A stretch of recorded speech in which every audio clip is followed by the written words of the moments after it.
Okay, so have you ever walked past an old building and wondered about its story? Like, who lived there? What happened there? Like, what was its purpose? Yeah, totally. I think a lot of people feel that way. There's something about old buildings that just draws you in. Yeah, definitely. And today, we're going to dive into this whole debate about preserving old buildings. Should we keep them around or should we just, like, make way for the new? We're going to be looking at an episode from the Fulcrum Audio. It's called The Preservation Debate. Should we maintain old buildings? And their hosts, Emma and Jake, they have some pretty strong opinions on this. Oh, yeah, they definitely don't hold back. I think what's interesting is how Emma starts off, like, right away. She connects these old buildings to, like, our heritage. Okay, so like our history, you mean? Yeah, exactly. She's saying that these buildings are more than just bricks and mortar, right? Like, they're telling us stories about our history, about our culture. Okay, I get that. But isn't that kind of a romantic way to look at it? I mean, hmm do we really need to save every single old building just because it's old? Well, that's where Emma brings in some specific examples. Like, she talks about the Flatiron Building in New York City. Oh, yeah, I know that one. It's kind of triangular shaped, right? Exactly. And, it was built back in 1902, so it was one of the first skyscrapers in New York. And it was, like, totally radical for its time, totally different from all the traditional architecture. And because they were using, like, new steel frame construction, they could make it this crazy wedge shape. And that shape, that became like a symbol for the city, right? Yeah, instantly. It was like this icon of New York's ambition, of its willingness to, like, embrace new technology and push boundaries. So it's not just about like saving a pretty facade, right? Yeah. It's about understanding what that building represents, like about a certain moment in time, the values of that time. Exactly. And Emma's point is that if we lose these landmarks, it's almost like ripping pages out of our history book. We lose those tangible connections to the past, those visual reminders of how our cities have grown and changed over time. Okay, yeah, I see what she's saying. Mm. But what happens when those old buildings, start to get in the way of progress? Like, don't we sometimes need to make space for new stuff? Well, that's when the idea of adaptive reuse comes in. Adaptive reuse. What's that? So Emma is basically arguing that instead of just, like, preserving these old buildings as, like, museum pieces, we can actually find new ways to use them, like repurpose them for modern needs. Oh, I get it. Like turning an old factory into those cool, like, loft apartments. That seems to be pretty trendy these days. Exactly. But Emma, like, she takes it even further. She talks about the Tate Modern in London. So it used to be a power station, right? Yeah. And they transformed it into one of the most famous modern art museums in the world. And the cool thing is that they kept a lot of the original industrial Oh, features. wow. Like what kind of features?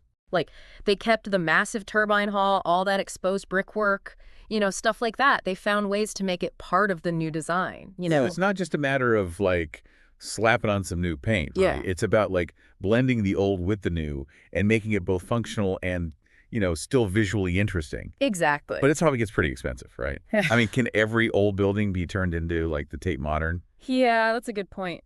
Adaptive reuse projects, they can be costly, but Emma's argument is that the long-term benefits often outweigh the upfront expenses. Like, she talks about how these projects can, like, totally revitalize entire Oh, neighborhoods. yeah, I see what you mean. Like, think about Soho in New York or the Distillery District in Toronto, right? Right. All those old industrial buildings, they've become like major tourist attractions, Mm. and they've like brought in tons of new businesses and residents. Exactly. And those neighborhoods are thriving now. Yeah. And Emma would say that kind of revitalization wouldn't have happened if they had just knocked those old buildings down.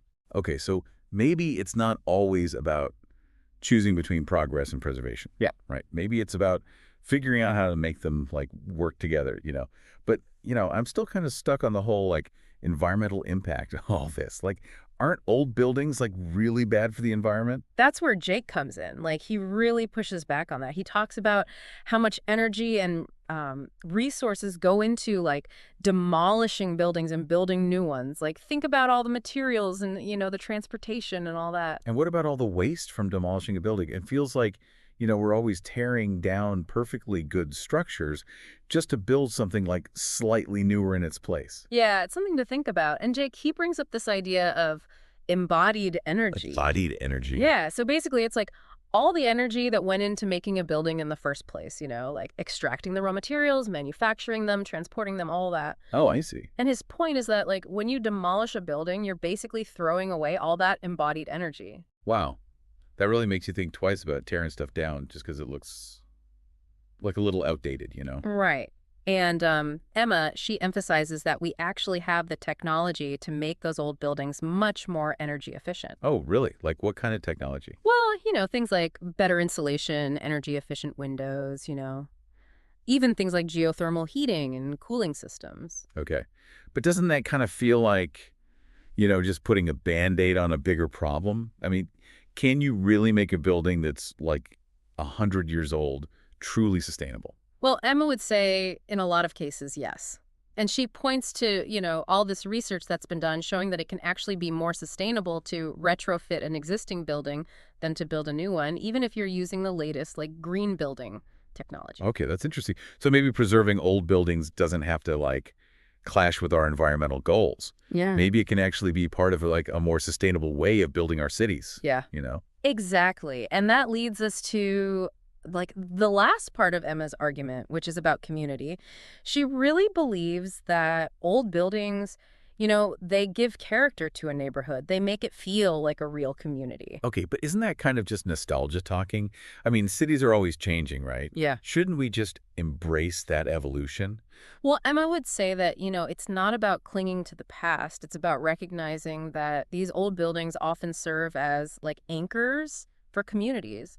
They provide a sense of continuity, a link to the past, and a shared history, I see what you mean. Like, think about those, old corner stores, those family-run restaurants that have been around forever. Yeah. Or even just like those local theaters. They become like part of the fabric of the neighborhood. Exactly. And if you lose those places, it's like losing a part of yourself, Like, what if they tore down your favorite local bookstore or something? How would you feel? I know exactly what you mean.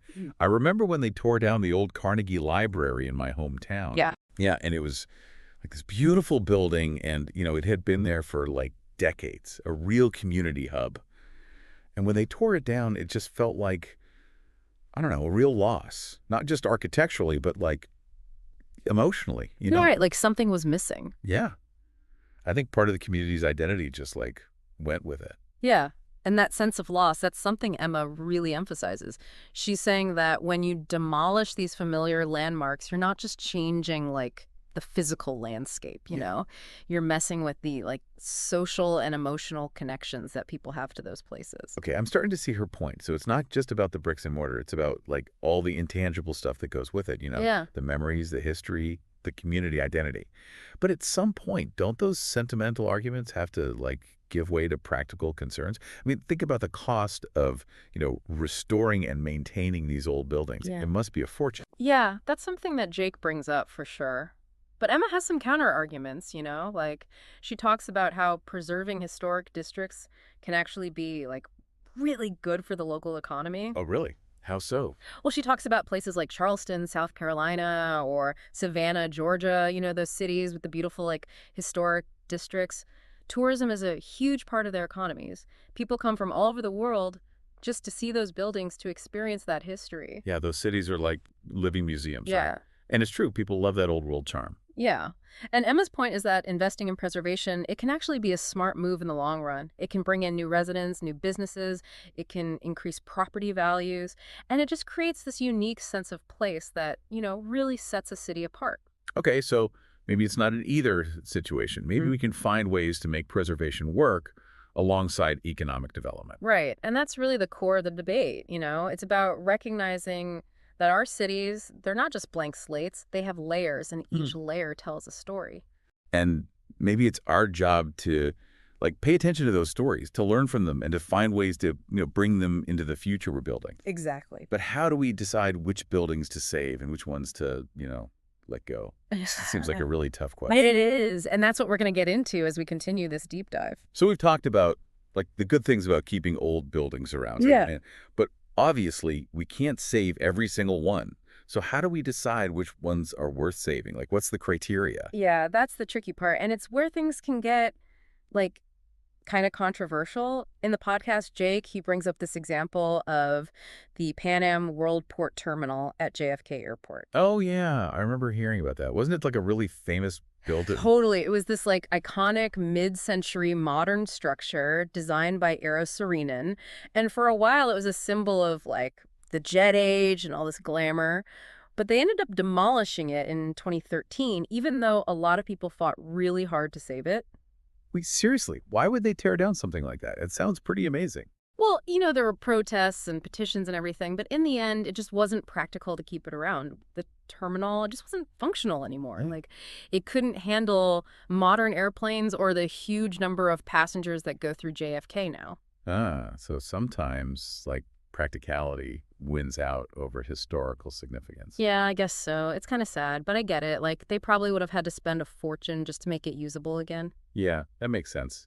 But it still seems like a shame to lose something with so much history.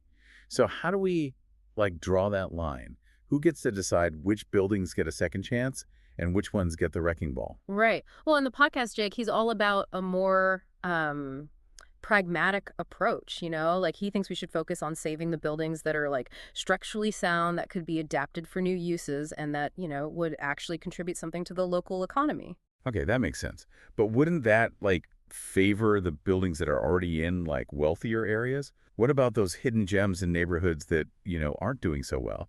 Don't they deserve a chance too? Yeah, and Emma brings that up. She's more about considering the cultural and historical significance of a building, not just, like, its money-making potential. She thinks preservation should be more inclusive, Like, it should represent all the different stories and experiences that make up a city. So it's about finding that balance between, like, being practical and being fair. Right. Right. But how do you actually do that in the real world? Are there, like, examples of places that have figured out how to do that well? Yeah, like, where have they struck that balance? Well, Emma talks about this place called the Lower East Side Tenement Museum in New York.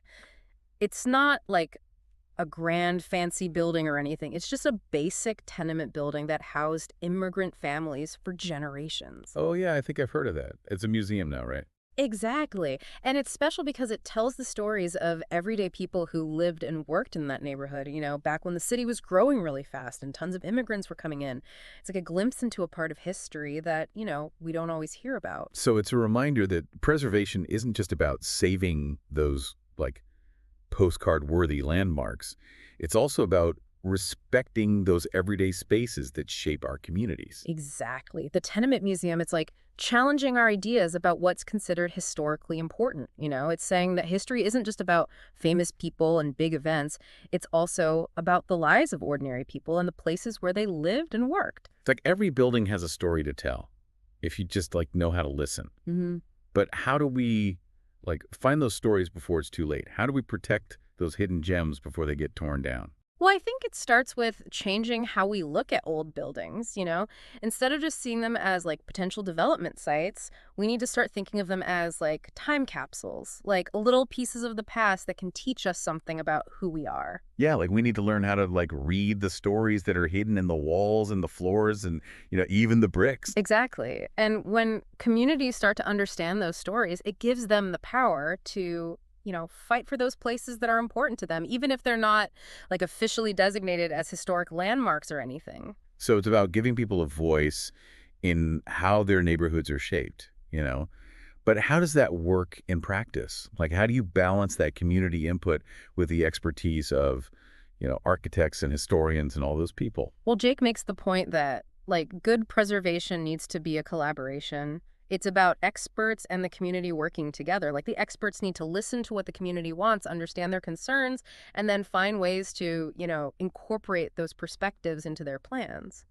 Yeah, that sounds ideal, but also, like, kind of hard to pull off. I mean, can those different groups really find common ground? Like, aren't they always going to be some tension between wanting to preserve the past and, needing to adapt to the future? Oh, for sure. There's always going to be some tension there. But Emma thinks it can actually be a good thing. Like, she talks about the High Line in New York as a good example. Oh, yeah, the High Line. I love that place. It's so cool. Right. It used to be an old elevated railway line that was totally abandoned, and they turned it into this amazing park. Yeah, it's like a whole different way to experience the city. Yeah. But how did they even come up with that idea? Like, who thought to turn an old railway into a park? Well, it was this, like, whole team effort. There were landscape architects, community activists, city planners, even artists involved. And they all recognized that, this old structure had historical value, but they also saw its potential to be something totally new and exciting. So it wasn't just about, like keeping the structure the same. It was about using it as a starting point for something completely different. Yeah, exactly. They found a way to respect the history of the site while also creating something totally new and, really special. That's awesome. But I bet that wasn't cheap. Like, these kinds of projects probably cost a ton of money. Oh, yeah, they definitely require investment. But Emma's point is that we need to change how we think about the value of preservation. It's not just about the initial cost, it's about the benefits you get in the long run, like the economic boost, the better quality of life, the cultural enrichment that these kinds of spaces can bring to a city. So it's about seeing preservation as an investment in the future, not just like a drain on resources. Right. But, let's be realistic. Even with the best intentions, there are going to be times when saving a building just isn't possible. What do we do then? How do we deal with losing those places that we love? Yeah, that's a tough one. I still think about that library in my hometown sometimes. I know what you mean. And Jake talks about that on the podcast, too. He says that, we can't win every battle. Sometimes buildings are going to be lost no matter how hard we fight. That's kind of depressing. It is. But he suggests that when that happens, the best thing we can do is to make sure that the building isn't forgotten, Like we need to document its history, collect photos and stories and all that. So even if the physical building is gone, its story can live on. Exactly. It's about preserving those memories, those connections that people had to those places. Yeah, that makes sense. And it makes me think about, like, how I interact with old buildings now. Do I just walk by without really seeing them? Or do I, like, take a moment to appreciate their history, to think about all the people who lived and worked and, passed through those doors? Maybe that's where it starts, with just changing how we see things. And it really feels like this whole discussion has been about way more than just like the way old buildings look. Yeah, it's about understanding what they represent, Yeah. like all those layers of history and meaning that are kind of baked into them. Right. And those layers, they say a lot about a city's values, Yeah. right? Like what it's been through, what it's striving for. Yeah. Makes you wonder, like, what will people think about the buildings we're putting up today 100 years from now? Oh, totally. Like, will those giant glass skyscrapers that are everywhere now be seen as symbols of, like, progress and innovation? Or will they be seen as, I don't know, kind of wasteful and excessive? It's a good question. And it really gets at, like, the responsibility we have when we shape our cities. Yeah. It's almost like we're curating a collection, but not for a museum, Like we're curating it for the future. Exactly. And just like a museum curator, we have to be really thoughtful about what we choose to keep and why. But those choices are hard, right? Like Sure. we've been talking about all these different factors to consider, Yeah. like the economic side of things, what the community needs, the historical significance.